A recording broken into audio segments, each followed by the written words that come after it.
Standard 10 Science 2 subject lesson number 2 Life process in living organisms part 1.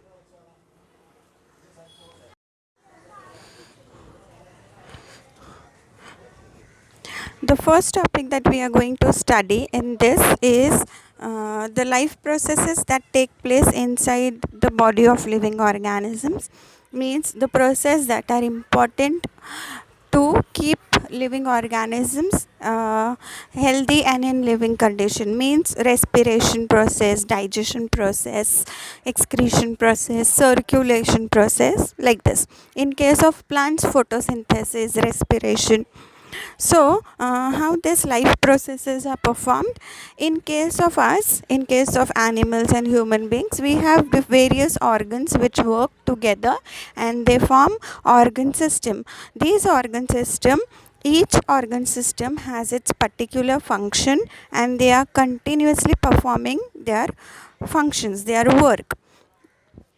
Then different external and internal organs also are doing their work independently. Means what?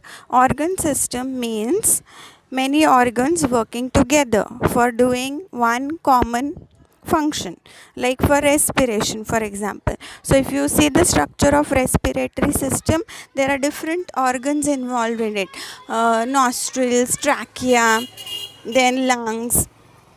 So and each one of them is also doing its own individual work continuously, and there is coordination between them. They work in coordination and then only the process can happen properly.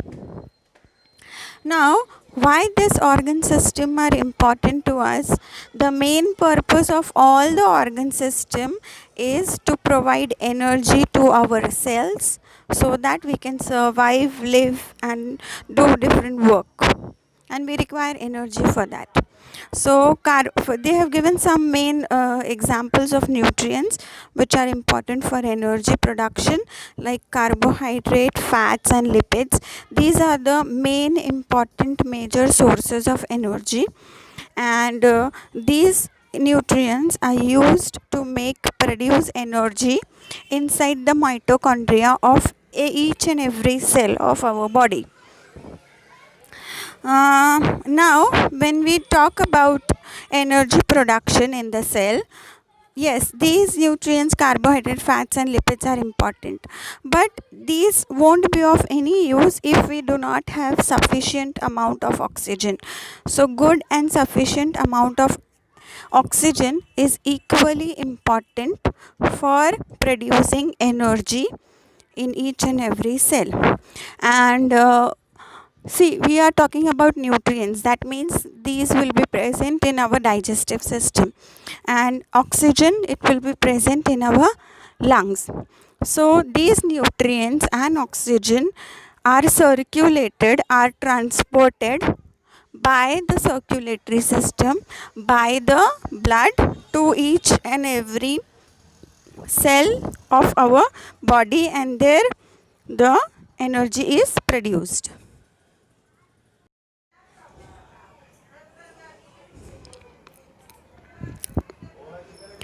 Next, we are going to talk about this energy production little more. Now, as I told you, nutrients and oxygen are equally important and required for energy production, and they are transported with the help of circulatory system. So that means this is an example which tells you that different organ system have coordination in them. They work in coordination. Means what? The food means the digestive system, oxygen, respiratory system. This is being transported by the blood, means circulatory system. So these three different systems work in coordination, and what brings about this coordination in them? The control system, means our central nervous system. So central nervous system also keeps a control of all the system and working of the system and organ, and hence there is proper balance maintained between all these processes, between all these life processes. Human beings and other animals we are omnivorous, means we can eat vegetables, plants also, and we also eat some other animals. Talking about green plants, they are autotrophic, they make their own food. Now why we are talking about this? Because when we are talking about life process, we are talking about energy production. If there has to be energy, there has to be food. So the type of food and the way we take our food is different in case of animals and in case of plants. So when plants make their own food, okay, some part of the food they use for obtaining energy for growing, and the remaining part of the food is stored in plants. It is stored in some cases it is stored in the fruits, in the leaves, in the roots, in the stem, and many a times majority of the trees, even these parts are used by us. So now we are going to take into consideration about energy production from carbohydrate, because we when consume food, major portion of our food contains carbohydrate. This carbohydrate, when it is completely digested, it gets converted into simplest form, into simplest unit, and that simplest unit is called as glucose. So glucose is the simplest unit of carbohydrate, a basic unit of carbohydrate, and we get 4 kilocalories of energy from every gram of carbohydrate. This is the amount of energy that we get from carbohydrate.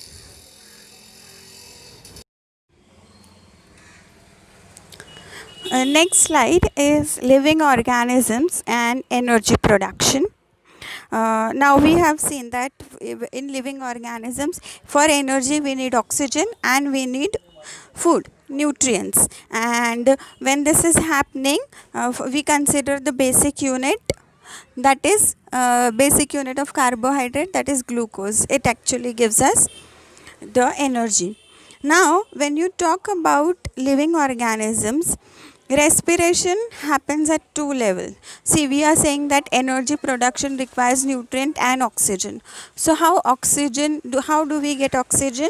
There are two levels or two types of respiration that take place inside our body, and those two levels of respiration are body level and cellular level, or external level and internal level. Body level means here there is exchange of oxygen and carbon dioxide between our body and the surrounding. Simple words, body level respiration means we take in oxygen and give out carbon dioxide. That's it. Cellular level, the oxygen that is going inside our lungs, that oxygen is actually used along with the nutrients, along with the food stuff, and that oxygen makes the food oxidized, after which energy is produced inside every cell, inside the mitochondria of every cell. Now in case of some living organisms, these living organisms are anaerobic, they do not require oxygen. So what happens in their case? At cellular level, yes, the food stuff is required for them to produce energy, but in that case they do not require oxygen. Oxygen doesn't play any part. Okay. And when energy is produced inside our cells, it is in the form of a molecule, and the name of the molecule is ATP. ATP stands for adenosine triphosphate. Now we'll see this cellular level respiration more in detail. For that, just remember one point: when this cellular level respiration starts, glucose is required for it. Glucose is a type of carbohydrate. It is actually the basic unit, simplest form of carbohydrate, which is oxidized by using oxygen, And when you say that glucose is oxidized, it is actually a long process. There are many steps that take place, and then finally it is completely oxidized. So it's a series of steps where glucose is oxidized, and this is actually cellular respiration. In the next slide, we'll talk about this aerobic and anaerobic respiration a little more. So as you have seen in the last slide, that respiration in human beings occur at two level, body level and cellular level. We are now talking about cellular level respiration. Cellular level means the oxygen which has gone inside our lungs, it is going to be used along with the nutrients, along with the food, to make energy. So this cellular respiration in living organism can happen at two levels. Cellular respiration by two levels or by two methods. These methods depend upon whether the organism is aerobic or anaerobic. Aerobic organisms means they need oxygen for their survival. Anaerobic respiration, anaerobic organisms do not need oxygen at all. Okay, so cellular level respiration is of two types, it has two methods, aerobic respiration and anaerobic respiration. Talking about aerobic respiration, in aerobic respiration, organisms which require oxygen, take example we human beings and animals, we do aerobic respiration, we take in oxygen. How this glucose is oxidized inside our body when our food carbohydrate is digested, and glucose is formed after digestion. Then this glucose, how it is used with oxygen to make energy. That process happens in three major steps, and those three major steps in aerobic respiration are glycolysis, tricarboxylic acid cycle, and electron transfer chain. These are the three major steps of aerobic respiration to produce energy.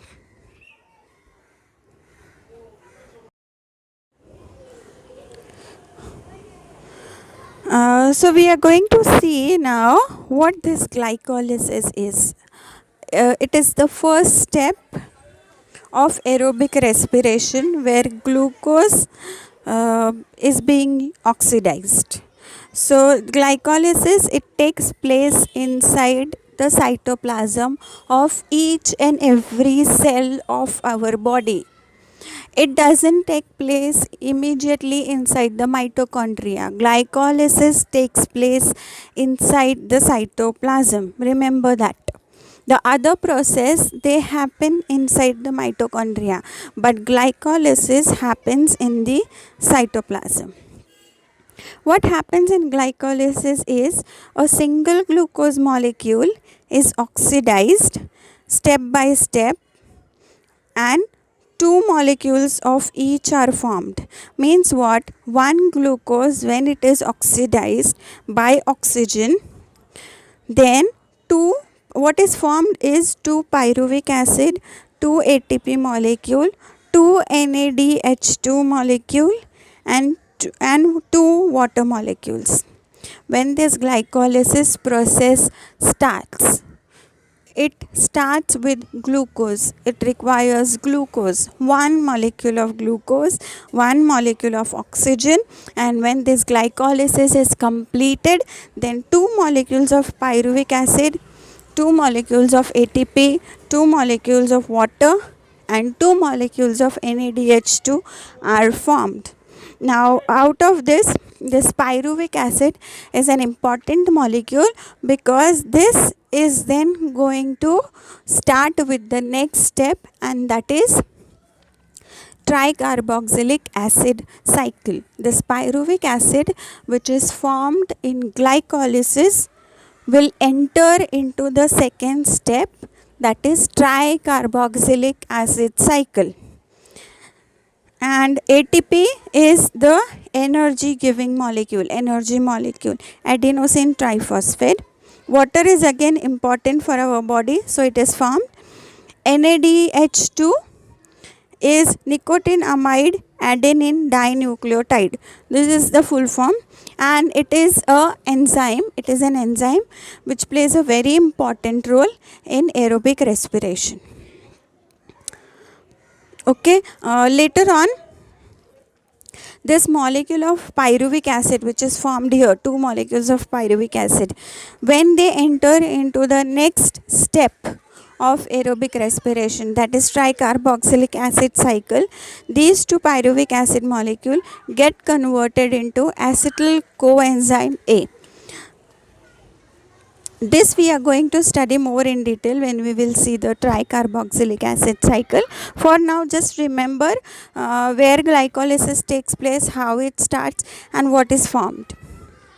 The two molecules of NADH2 which are formed, and two molecules of carbon dioxide, carbon dioxide molecules are formed in between these steps. See, glycolysis is a series of many steps. So during these steps, molecules of carbon dioxide are also formed, two molecules. So that is not required during our respiration. So it is expelled out, it is given out. And this NADH2, it is not utilized because it is an enzyme, so it is passed on, it is present to carry out the next process of respiration.